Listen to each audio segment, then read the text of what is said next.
어느 교회에 신실하게 신앙생활을 하는 가정이 있었습니다.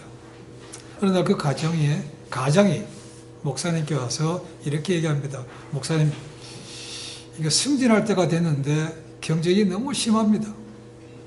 좀 기도해 주십시오 라고 부탁을 하는 겁니다. 그래서 목사님이 이렇게 얘기했습니다. 집사님, 승진하는 것도 하나님의 손에 달려 있습니다. 그리고 그것이 만약에 이루어진다면 하나님 앞에 더 귀하게 쓰임받으라고 하는 것이니까 염려하지 마시고 같이 기도하십시다 라고 기도를 했다는 것이죠. 그리고 얼마 지나지 않아서 정말로 기도가 응답되어서 그 가정이 승진했다는 소리가 들려왔습니다. 얼마나 기뻤겠습니까? 그리고 그분은 열심히 내서 더 하나님 앞에 열심히 봉사를 했습니다. 그런데 어느 날인가 그 부부가, 그 가정이 한 번씩 주일에 빠지더라는 겁니다. 그래서 무슨 일인가 염려가 됐지만 또 지나갑니다. 그랬더니 아예 어느 순간부터는 아예 주일에 나오지 않더라는 겁니다. 그래서 목사님이 그 가정을 찾아갔습니다. 집사님, 하나님께서 승진하게 하신 것은 하나님 나라와 그의 의를 위해서 하신 거라고 제가 말씀드리지 않았습니까? 그것을 잊어버리셨습니까? 라고 했다는 거죠. 했더니 그 집사님하고 그 아내가 그 말을 귀담아 듣지 않고 매주일 빠지기 시작했다는 것입니다. 그래서 그것을 알아봤습니다. 알아보니까 그 승진하고 나서부터 그분들이 강가에다가 별장을 샀다는 겁니다. 그리고 거기서 취미생활을 하느라고 주일에 계속 나오지 않는 겁니다. 목사님의 권면에도 불구하고 그들이 나오지 않았습니다. 그리고 얼마 지나지 않아서 또 좋지 않은 소식을 듣습니다. 그 가정이 주일을 보내면서 거기서 수상스키를 타다가 아들이 물에 빠졌는데 그 옆에 다가오는 보트에 치여서 그 자리에서 즉사했다는 겁니다. 그리고 나서 그 가정이 다시 하나님 앞에 나왔습니다. 그러나 이미 그 자리에는 3명이 앉았던 자리가 2사람으로 줄었고 그 얼굴도 그렇게 밝지 않았습니다. 하나님의 경고를 무시했기 때문에 대가를 치른 다음에 다시 하나님께 돌아온 것이죠. 여러분, 제가 살면서 졸지에 당하는 어려움들이 있습니다. 어떤 것들은 제가 알고 짐작해서 준비할 수 있는 것도 있지만 대부분의 것들은 준비할 겨를도 없이 순식간에 다가오는 것을 경험하는 것을 제가 봅니다. 그런데 어쩌면 하나님께서 말씀하셨지만 제가 듣지 못했기 때문에 그런지 모르겠습니다. 제가 지금 보고 있는 이 다니엘서, 느부갓네살 왕이든 오늘 보는 벨사살 왕이든 다 그런 부류의 사람들이었습니다. 당시 세계를 지배하고 있던 그런 나라의 제국의 왕이었으니까 얼마나 그 권세가 심했겠습니까? 얼마나 교만했겠습니까? 그러나 하나님께서는 그 모든 것들이 내가 주관하는 것을 알리기 위해서 다시 한번 그들에게 삶의 시련을 주는 것을 보게 됩니다. 오늘은 느부갓네살 왕에 이어서 벨사살 왕에 관한 얘기입니다. 이 벨사살이라는 이름은 바벨론의 신이었던 벨이 왕을 지키신다라는 그런 의미입니다. 그리고 자유주의학 사학들은 여기에 대해서 의문을 제기합니다. 여기 나오는 벨사살 왕이 바벨론의 마지막 왕이 아니라고 얘기합니다. 자, 역사적으로 이 바벨 왕의 족보가 이렇게 됩니다. 느부갓네살부터 얘기하면 느부갓네살, 에월무로닥, 네르갈 사레셋, 라바시 말뚝, 나보디누스, 그리고 마지막이 벨사루슬인데 이 벨사루슬이 바로 벨사살입니다. 이 자유주의 학자들이 왜 의문을 제기하는가 하면 벨사살이 마지막이 되는 것은 맞지만 정식으로 아버지 나보니두스로부터 왕권을 위임받지 못했다는 겁니다. 그러니까 마지막 왕은 나보니두스라는 거죠. 그런데 어떻게 여기에 벨사살이 등장하냐? 글쎄 이것은 맞지 않다고 얘기하는 것입니다. 그러나 그들의 주장이 잘못된 것이 고고학적으로 증명이 됐습니다. 1854년 영국의 테일러라는 사람에 의해서 그것이 이루어졌습니다. 그는 고고학자들과 함께 이라크 남부지방, 그러니까 이라크가 바벨론 지역입니다. 지방에서 탐사를 하다가 고대 바벨론어로 새겨진 글귀 하나를 발견했습니다. 거기에 뭐가 있는가? 나보도니스와 벨사를 위해서 기도문이 있더라는 것입니다. 그래서 벨사상이 비록 온 나라에 공식적으로 마지막 왕위를 계승하지 못했지만 그가 바벨론의 마지막 왕이라는 것이 밝혀진 것이죠. 자, 나보니두스 왕, 기원전 550년부터 이 바벨론이 망하기 전까지 539년까지 바벨론을 통치했던 왕이었습니다. 근데 이 왕은, 나보니두스는 전쟁을 하는 상황이었다는 거죠. 그래서 바벨론 나라에 붙어 있은 적이 거의 없습니다. 이 편지를 쓰는 그 순간에도 이 왕은 전쟁하느라고 이 아라비아 쪽에 가 있었다는 겁니다. 그러니까 그 나라를 비웠기 때문에 빈 나라를 누가 가면내버려 둡니까? 아니죠. 그러니까 자기 아들에게 그 왕권을 맡기고 간 것이죠.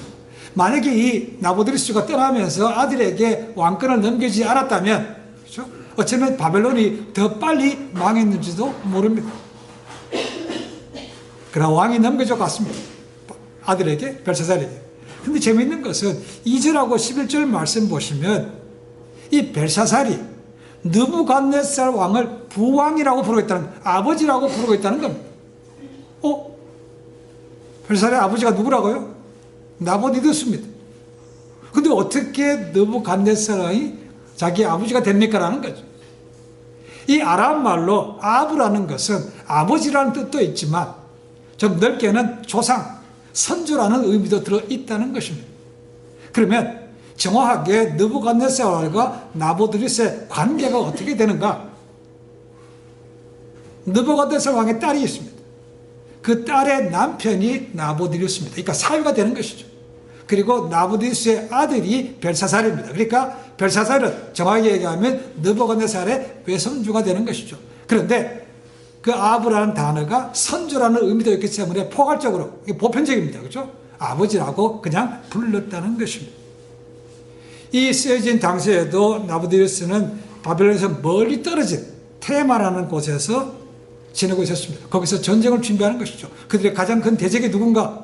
바로 고레스가 이끄는 메데와 바사의 연합군들입니다. 이때 이미 전쟁을 붙었습니다. 그런데 이 나보디르스에 이끌던 바벨론이 고레스가 이끄는 메데와 바사의 연합군에게 크게 패했습니다. 그러니까 이 나보디르스가 자기 나라로 돌아오지 못하고 오히려 남쪽으로 아라비아로 내려간 것이죠. 그러니까 바벨론은 성해변은 지금 그 대리였던 벨사살 왕만 남아 있는 것이죠.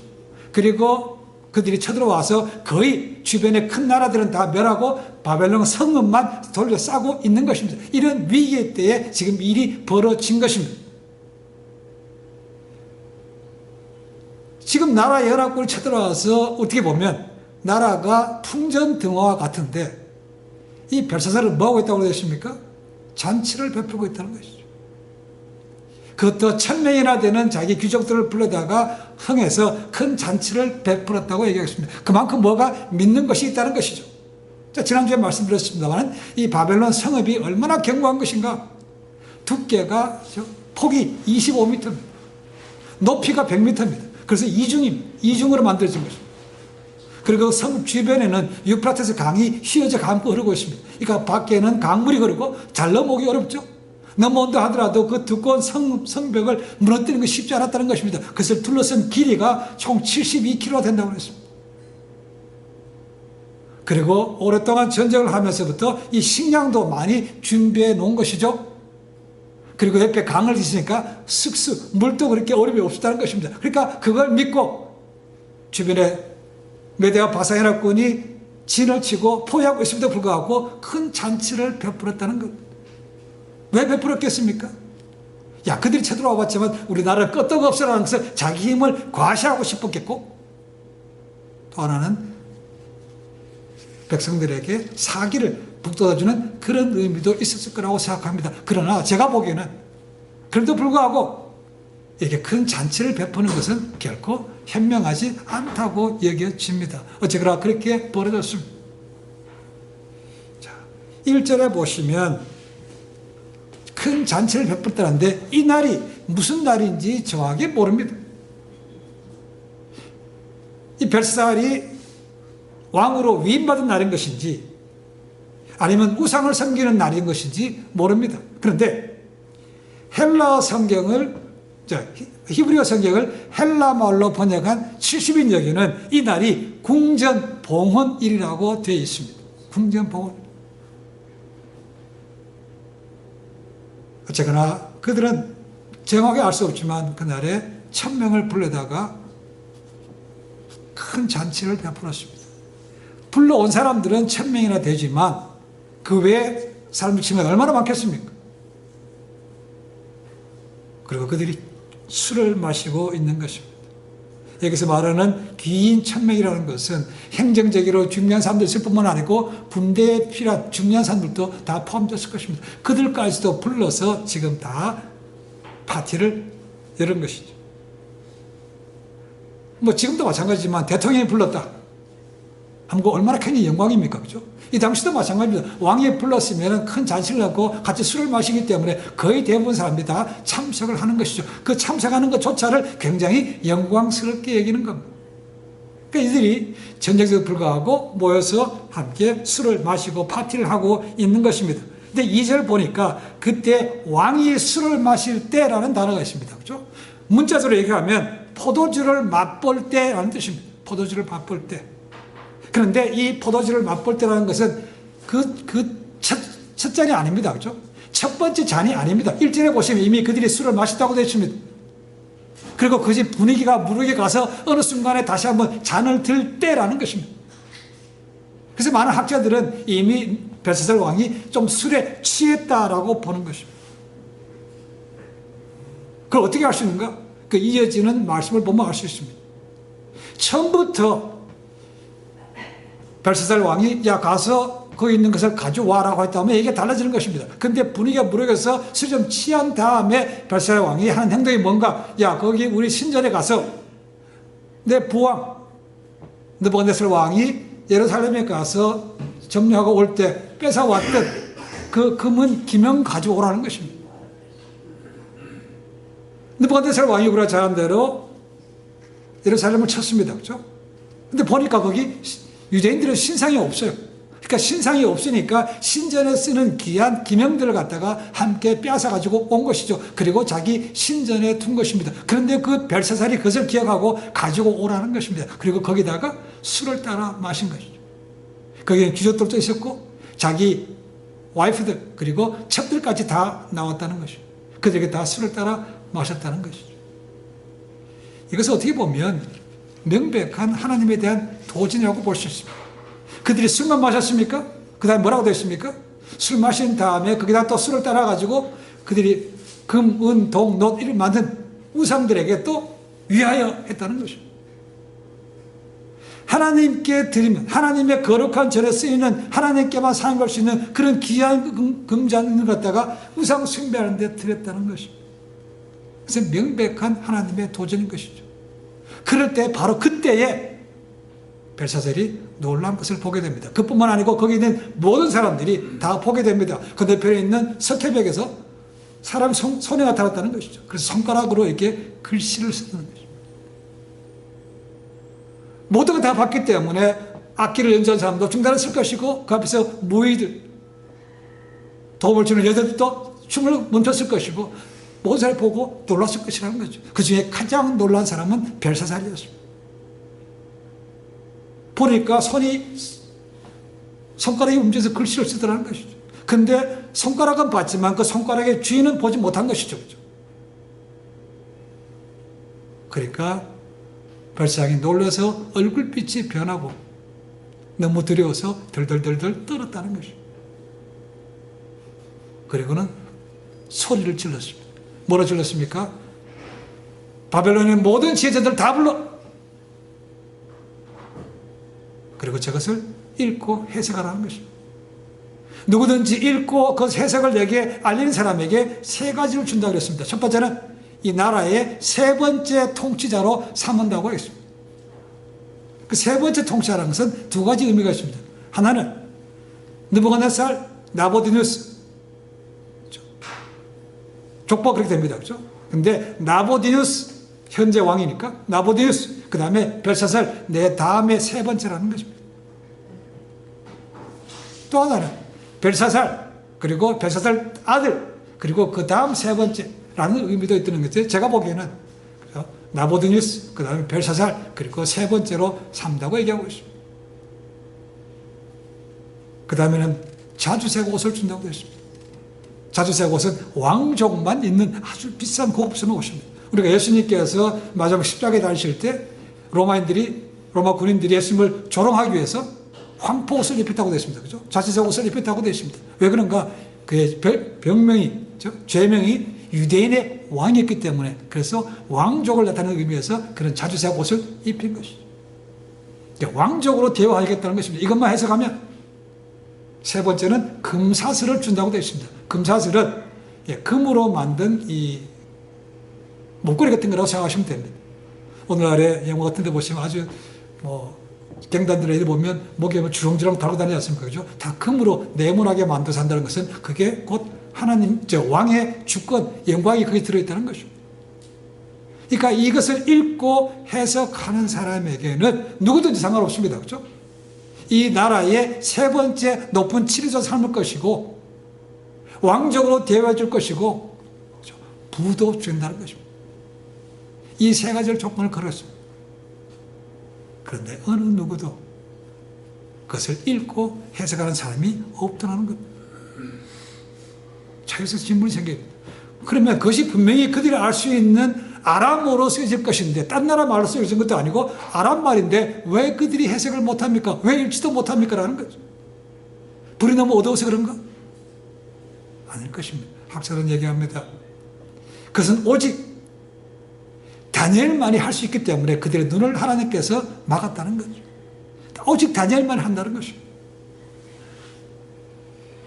자, 이렇게 아무도 해석을 못하고 혼란과 공포가 지적되는 가운데 한 여인이 등장합니다. 우리말 성경에는 10절 말씀 보니까 왕비였다고 되어 있지만 공동 번역에 가면 태후라고 되어 있습니다. 태후. 그러니까 지금 이 잔치를 시작하면서 좀 예외입니다만은 이 벨사살이 자기의 부인들과 자기의 첩들까지 다 불러 모았다는 것이죠.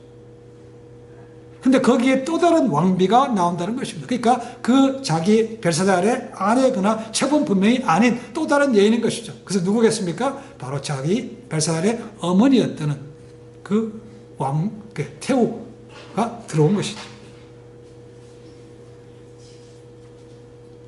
이 여인은 분명히 이 자리에 참석하지 않았습니다. 나이가 많을 수도 있고 낄 자리가 아니라고 해서 참석하지 않았지만 들려오는 소문에 그런 일이 생겨서 아들이 벌벌 떨고 있다는 것을 들은 것이죠. 그러니까 답을 주기 위해서 이 여인이 등장했습니다. 그리고 즉각적으로 한 사람을 추천합니다. 누구겠습니까? 바로 다니엘이죠.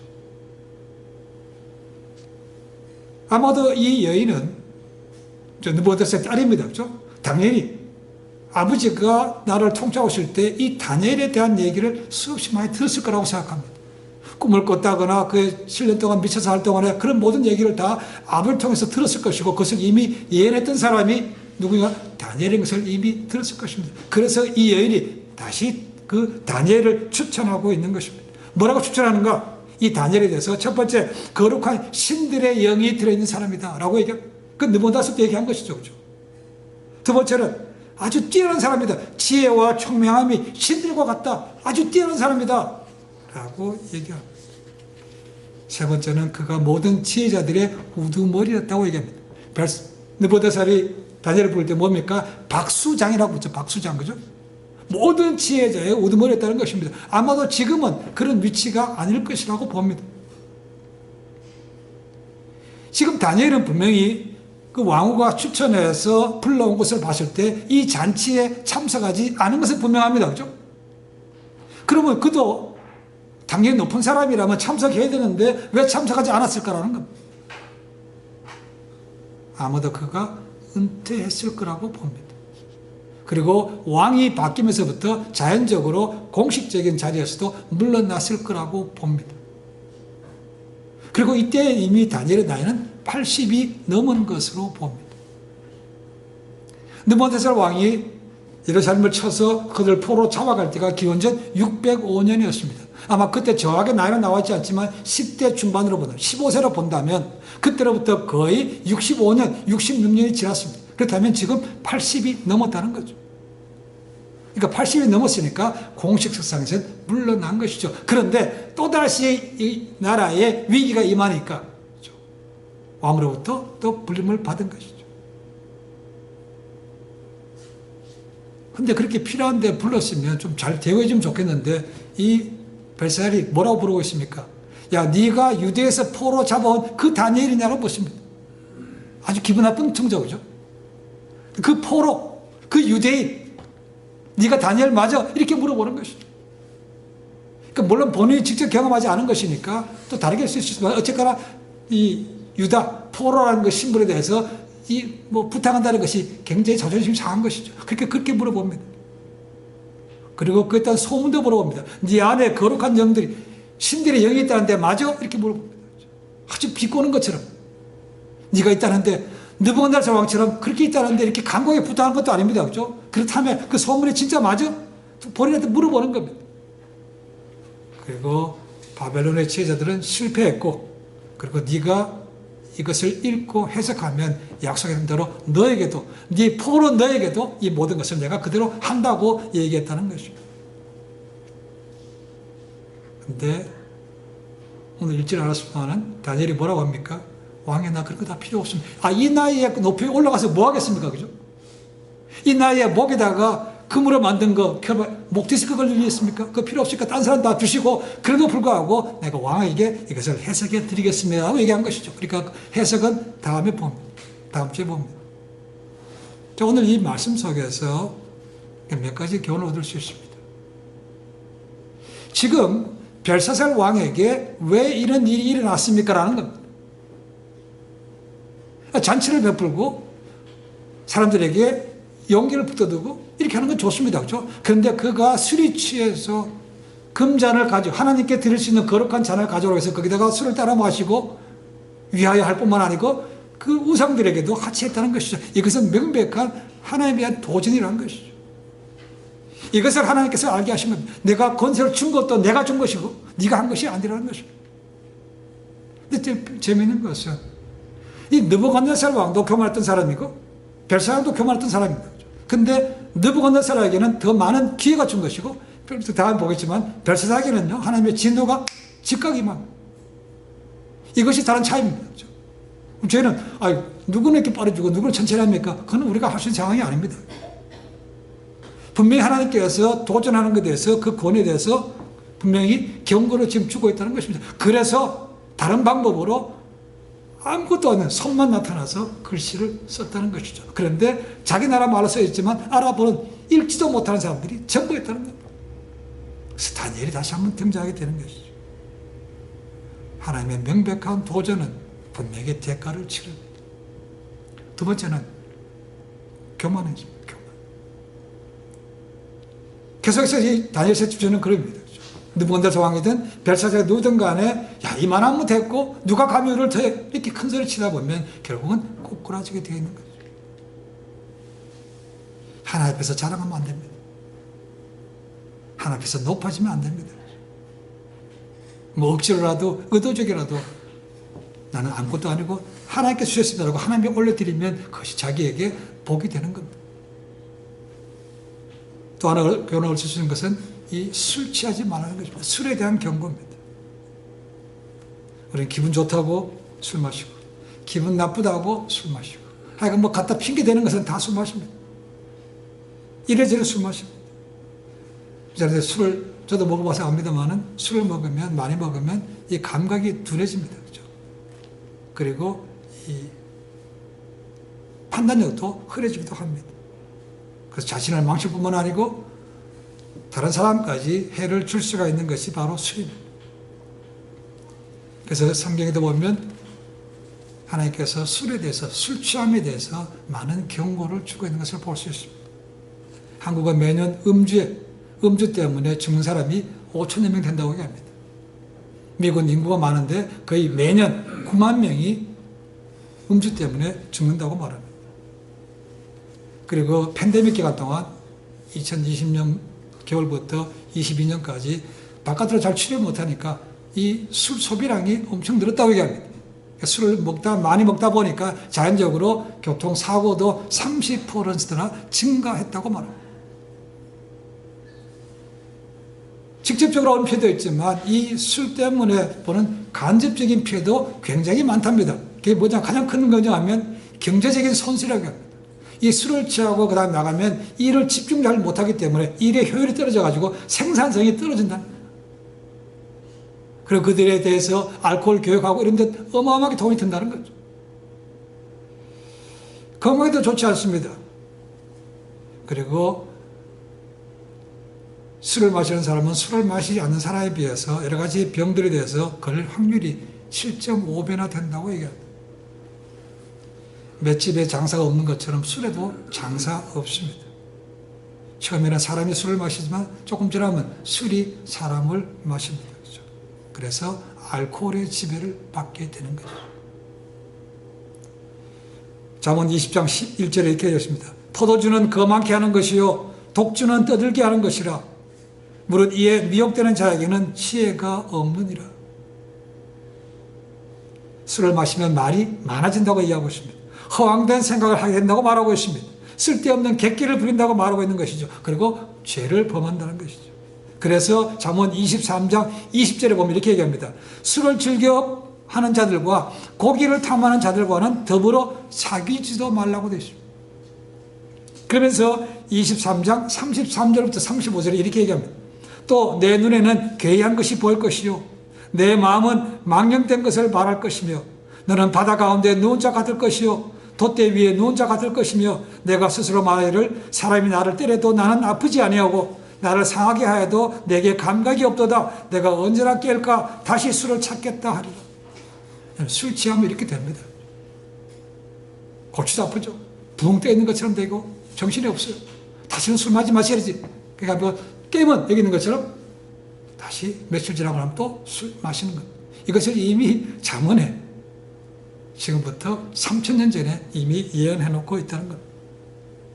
신약에서 바울은 얘기하죠. 술 취하지 말라. 이는 방탕한 것이니 너희는 성령의 충만을 받으라고 에베소서 5장 18절에서 얘기하고 있습니다. 제가 이미 말씀드렸습니다.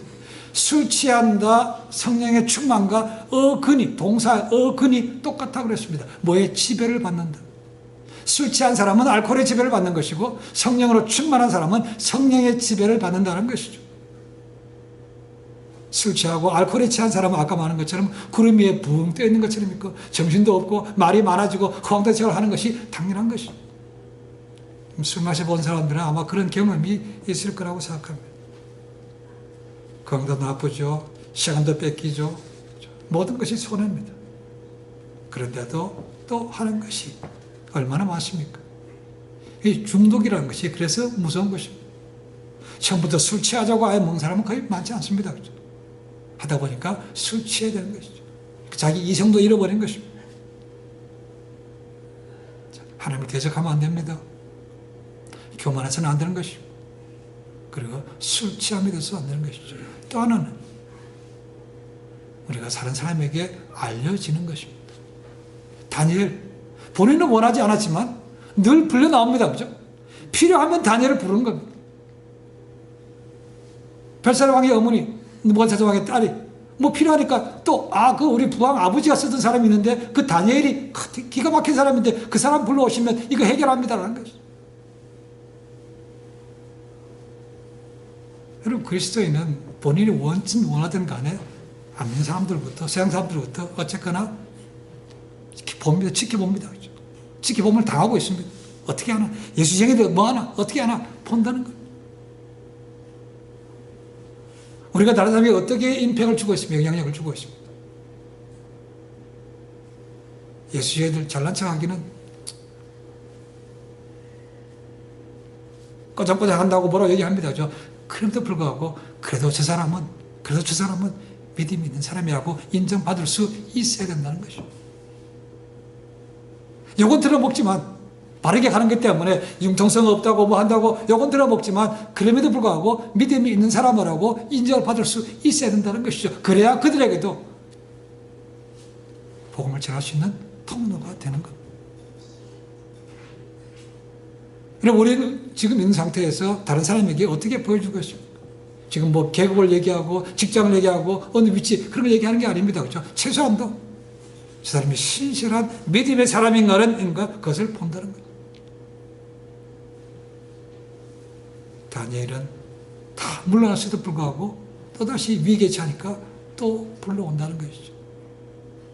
저희도 필요할 때 뭐 도움을 구하러 온다거나 기도해 주시라고 부탁해 오는 사람이 있는 게 맞습니다. 또한 우리가 그런 어려움을 처하게 되면 주변을 둘러보시면 그런 사람들이 있습니다. 그런 사람들에게 가서 부탁하시면 됩니다. 우리 모두는 다 다니엘은 아닙니다.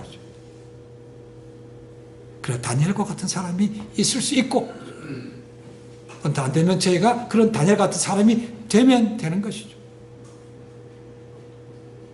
하나님께서 다니엘을 쓰신 것은 그들 하여금 그 아람말을 쓰지만 그들 알아먹지 못하고 해석하지 못한 것은 살아계신 하나님을 다니엘을 통해서 역사하시는 거죠. 다니엘은 그것을 알았기 때문에 늘 자기를 높이지 않습니다. 그렇죠? 하나님께서 보여주셨습니다.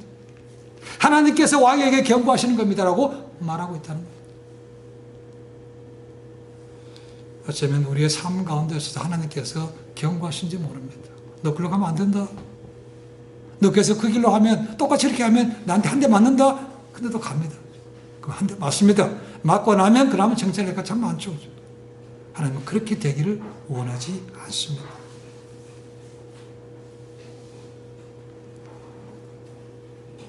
세상 다른 사람들이 가진 거 따라가다 보면 참 넘어질 것들이 많습니다. 오늘 이후로 우상숭배와 향락과 교만에 빠져서 죄를 짓고 하나님과 멀어지지 마시고 말씀과 기도를 통해서 하나님께 더 가까이 가고 그 신령한 은혜를 받고 하나님 앞에 귀하게 쓰임받는 그런 믿음의 자녀로 날마다 거듭나시기를 주님의 간절히 축원해 드립니다. 기도하겠습니다.